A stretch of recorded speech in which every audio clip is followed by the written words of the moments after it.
there was more action today in the Magnus Carlsen Online Invitational tournament, and I'm going to take you through game one in the match between Alireza Firouzja and Fabiano Caruana.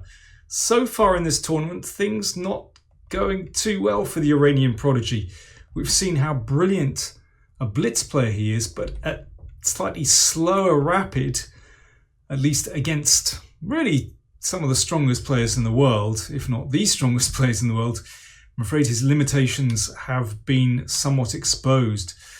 But today he's playing Caruana, who, well, he's doing pretty well in the tournament, but we know that rapid isn't his forte. So let's see what happened.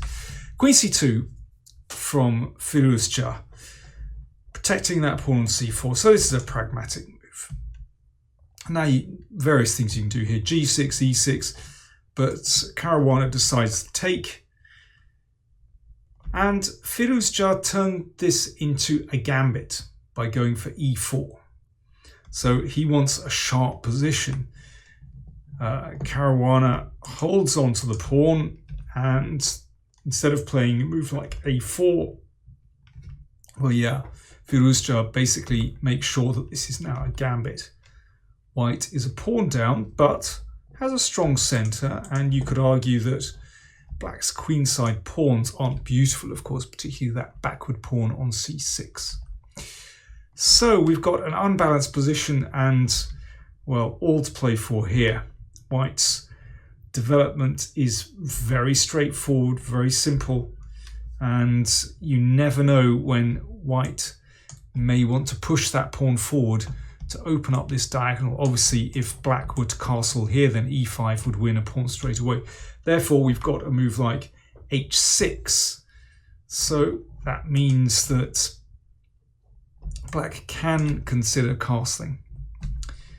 But still, very easy development for White here.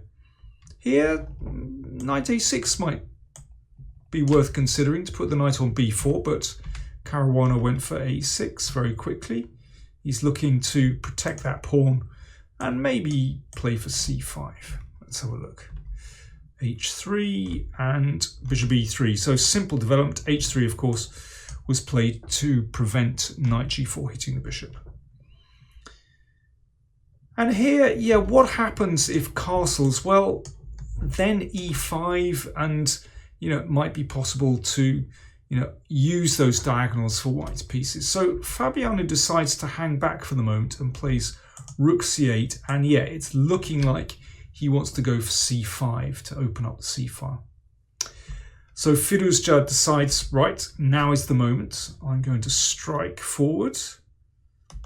Knight d5. Now that's a beautiful piece on d5. So I don't think White really has the time to play knight e4. It doesn't look great, particularly when c5 can come and there's also knight b4. So instead, Firouzja decides to just get rid of that knight. Now he plays the queen to d2, and I was a little bit surprised about that. I thought maybe queen e2 with the idea of removing that knight, probably to e1, but maybe to h2, to play the queen out to g4, because you can see that, I mean, this is a typical French defense pawn structure, where White might be a pawn down on the queen side, but, well, Black isn't using that majority for a long time. That bishop is pretty bad, and White certainly has compensation here once that queen hits the king side. But queen d2 played instead. Knight b8 looks logical to bring the knight to a better square here. And now, yeah, again, slightly surprising choice from Firouzja, which I really didn't understand, actually. Again, I was expecting the knight to retreat, and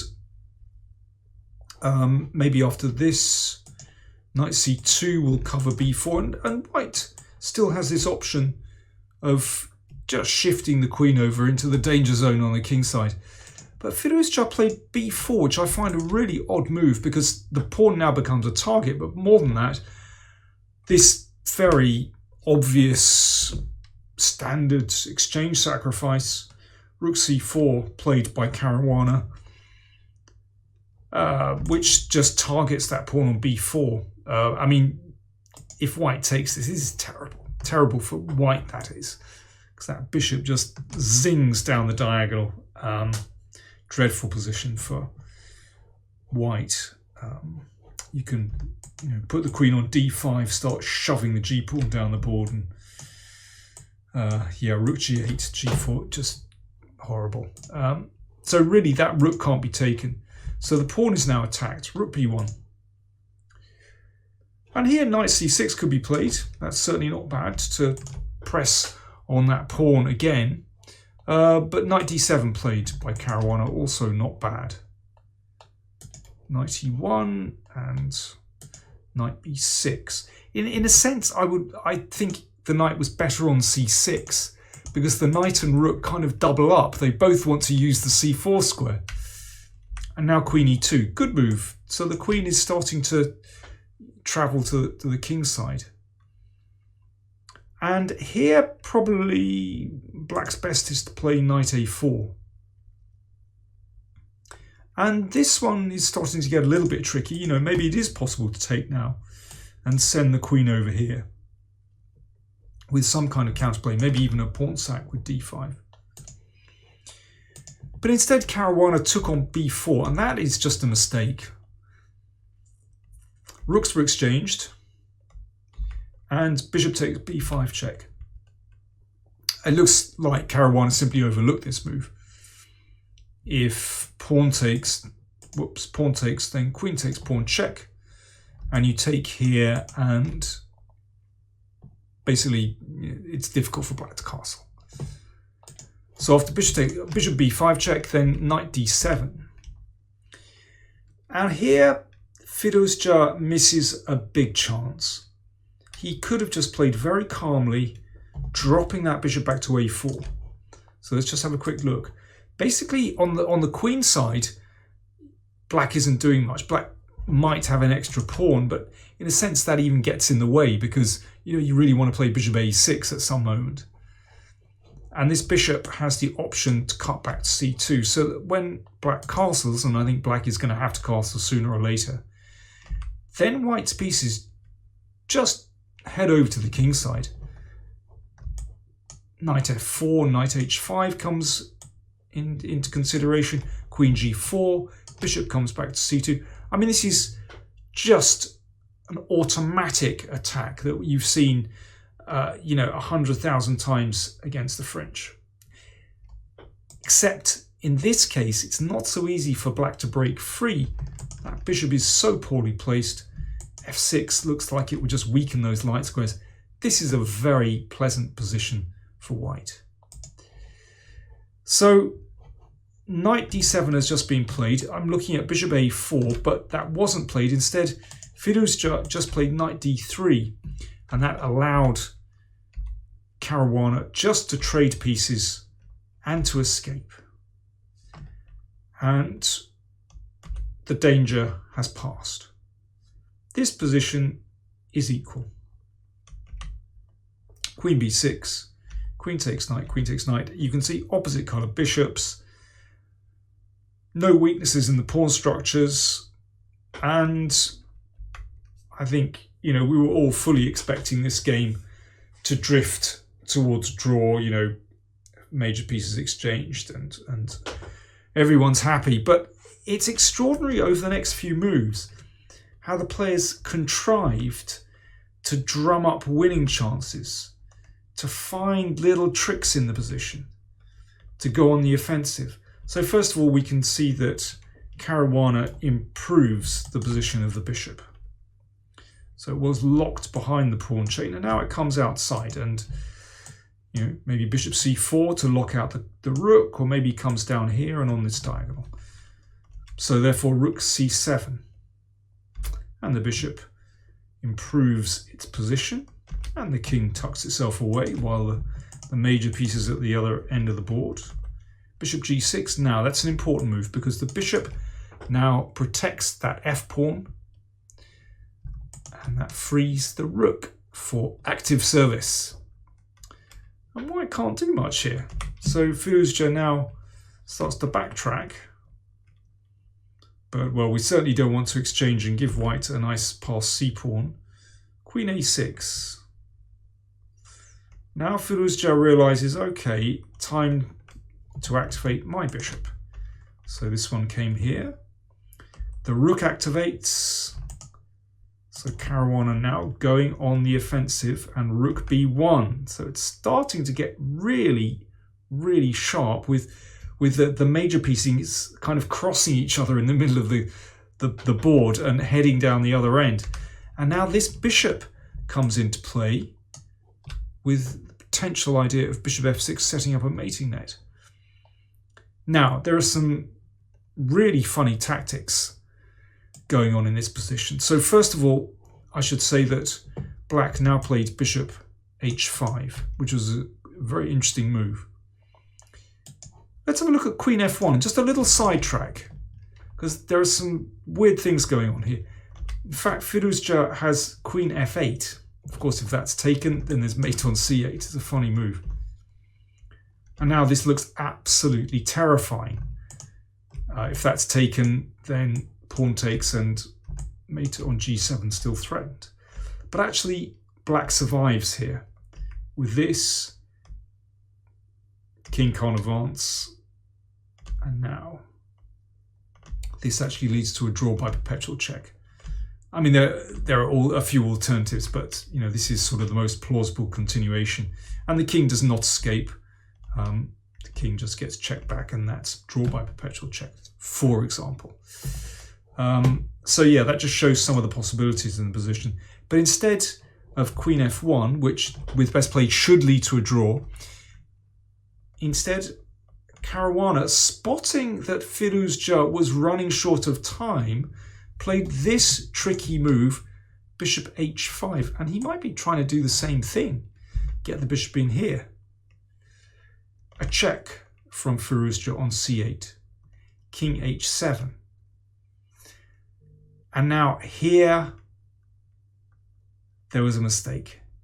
Bishop f6 is the move. We'll look at queen c2 check in a second. That was played in the game, but bishop f6 is really interesting. Let's just check this out. Well, it's very easy for black to go wrong here. For example, if pawn takes, then the queen slides in, threatening queen g8 mate. Queen here, threatening queen f6, threatening, well, basically black's king is in massive trouble. There's also queen f1. Huge mistake because of rook h8 check. If king takes rook, then queen f8, followed by queen g7. And if king g6, here's the tricky move, a backwards queen move, queen c2 and mate next move. Very nasty. So in this position, after bishop f6, what should black play? Well, he's got his own tricks at the other end of the board. Rook h1. Incredible. Now, if king g3, then queen check, and in fact, black will win here, a check, and then you're actually safe to take the bishop. So after rook h1 check, in fact, white has to take, and this leads to a draw after this stunning move. It's so funny how, you know, these tactics are mirrored. Now, black hasn't got enough pieces to win, but it does force a draw. I mean, white can try this at the other end of the board. Queen c2 will be met by bishop e4, so there's no mate this time. And pawn takes bishop, perpetual check.